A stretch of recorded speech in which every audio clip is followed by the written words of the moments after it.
Hi, welcome to the Landscape of Mothers. I'm Jill Clifton.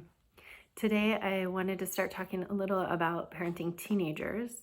They seem to be sort of a different breed, and yet really they're not at all. They're just very highly sensitive, and they're in a place where they've changed from being willing to take teaching and information from parents and not really wanting that as much anymore. They want to make their own decisions. So some of the dynamics change as teenagers, and yet what they need is often very similar or the same as when they were smaller. That is, we're looking for connection, the ability to be in a conversation. We're looking for presence. And in this case, though, I think one of the hard parts about parenting teens is that we feel like we've taught them a lot of things and we expect them to know them. And there's we need to make sure that there's room for mistake and error, as, most of life is trial and error. If we're honest with ourselves about how life works, we try things, we hope they work, and we can refine that a little bit by, knowing our past experiences. But really, it comes down to we try things in relationship, we try to make things better. We make attempts at those things and then hope that that our attempts will be beneficial somehow.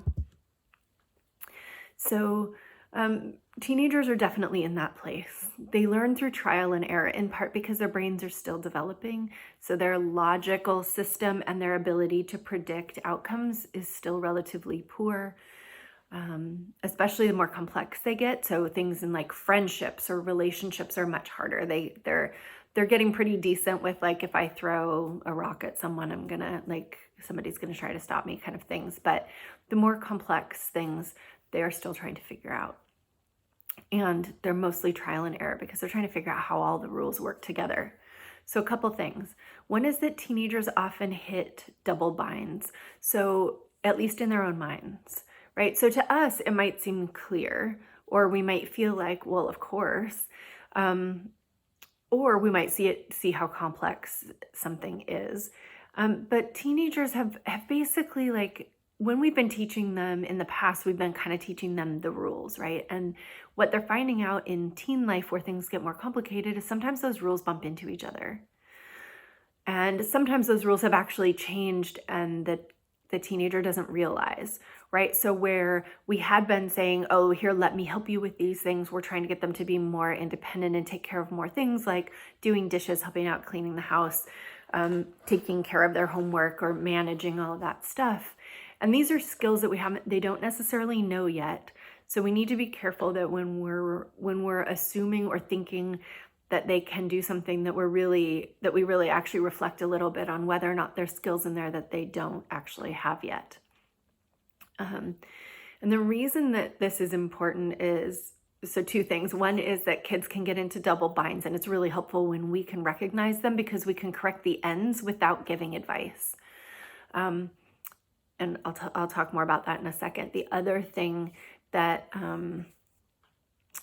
we benefit from by kind of going into this level of detail is that there's a tendency with teenagers to, the teenagers are going through a thing where sometimes they're very childlike and sometimes they're very adult-like, because this is the in-between place. And I think we treat them as such, and we vacillate between seeing them as adults and seeing them as children.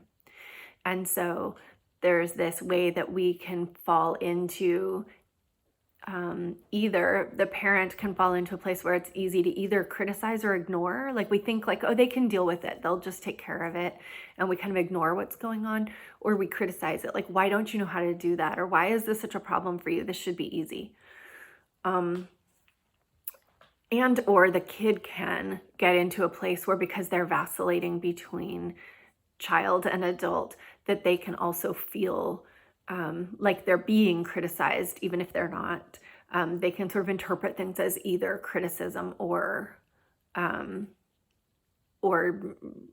dismissal or ignoring or sort of bordering on abandonment, right? They might feel abandoned when somebody doesn't respond. And it's because they're going through this vacillation also. So knowing that, I think that's also the reason they can get caught in this double bind, because they have been taught things, and depending on whether we're perceiving them as adult or child, they can get different messages about how capable they should be, what they should be doing, how dependent they should be, whatever. And so if we can notice this in parenting teens, then we can also we can kind of keep ourselves a little more organized around how we respond to things. And I think we can identify what place they might be in. So a double bind, might be something, well, a double bind is something where to be successful at it one way is to fail at it the other way, right? So in a global sense, the double bind that a child might understand might be like, be dependent, come to me, let me help you, versus like, why can't you do that, right? Like they can't ever be successful at both at the same time. Double binds can also be very personal, and the kids can fall into places where it's like,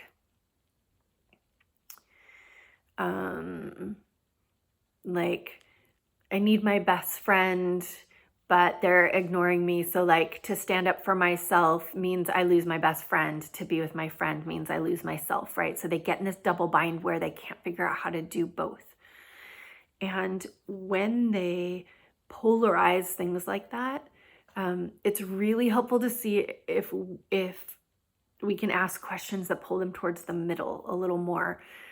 The reason being that once they've polarized it, something has to be sacrificed in order for them to get something. And often, I think, especially in our culture, there's a lot of self-sacrifice, sort of as an undercurrent in our culture.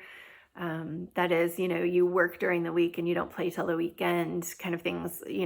There's just a lot of, work ethic would be to put work first and at overplay. And the kids are moving from these places where they're shifting around these kinds of things, and it lends itself to polarizing things. I can have it one way or I can have it the other, and either way requires some kind of sacrifice or undoing. And so there's kind of a sense of like, I can't win, right? And I think this is where some of the kids' depression comes from, is finding themselves in these double binds. To them, the world still looks fairly black and white. And the more we can point to the middle, the more we can ask questions that move them toward the middle of these things. Like, how do you take care of yourself and take care of this situation? Usually those solutions are trying to undo the urgency that they feel and or the perfection that they feel is necessary there, and or just the narrowness with which they're seeing the two sides, right? So a lot of it is binaryism, perfectionism, and urgency are the things that make them feel like, I've got to solve this and I've got to solve it now, especially if it's really uncomfortable, like in relationships. So that was a lot to offer in 8 minutes. So if you have any questions or any thoughts on these, don't hesitate to comment or reach out.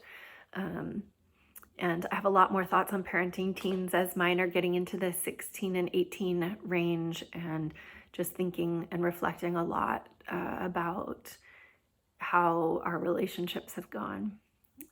So anyway, thank you for watching, and you can either reach out directly, you can post here, or you can, if you don't have the book yet, I highly recommend the book Landscape of Mothers. Thanks.